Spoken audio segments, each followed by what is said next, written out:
નવું લીધું એમ ને બેટા? હા કાકા, નવું લીધું. હજુ 1 મહિના પહેલા જ લીધું તું, આ બીજું લીધું? હા, તમારા આશીર્વાદ થી બીજું લીધું. મારા આશીર્વાદ હોત ને તો પંખા વગરની સાયકલ એના ફેરવતો હોત. શું કીધું કાકા? કઈ નહીં, એ તો આ રસ્તામાં જશો ત્યારે આની બેટરી ઉતરી જશે ને ત્યારે ખબર પડશે. કાકા, મારું પ્લાઝમા લિયો સિંગલ ચાર્જમાં 120 કિલોમીટર હાલે છે. બહુ સારું લ્યો, એ તો જ્યારે બેટરીનો ખર્ચો આવશે ને ત્યારે તમને ખબર પડશે.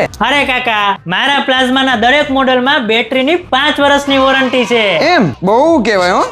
કઈક બળતું એવી વાસ નથી આવતી કાકા? ના કઈ નથી આવતી હો. આ તો બધા તમે બે સ્કૂટર લીધા ને એટલે આ બધું તમને ઉજે છે. ના રે ના, અમને કઈ એવું અભિમાન નથી. હા, એ તો બધું મને ખબર છે હો, શું છે ને શું નહીં. બીજું શું છે આમાં? મારું પ્લાઝમા લિયો મારા જેવું સ્ટાઇલિશ ડિજિટલ ડિસ્પ્લે, મોટી બૂટ સ્પેસ, રિવર્સ ગિયર અને એકદમ લાઇટ વેટ છે.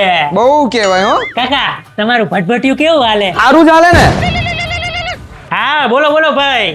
મારે ક્યાં ઊંચકવું છે? મારા પ્લાઝમા લિયોમાં આગળ ઘણી જગ્યા છે અને 30 લીટરની બૂટ સ્પેસ છે. પણ આ અમુક તો છે ને થેલા લઈને જાય હાથમાં, એવા ભૂંડા લાગે ને કે વાત જવા દો. એ બધું તો ઠીક, પણ આ તો મોંઘું ડાઠ હશે ને?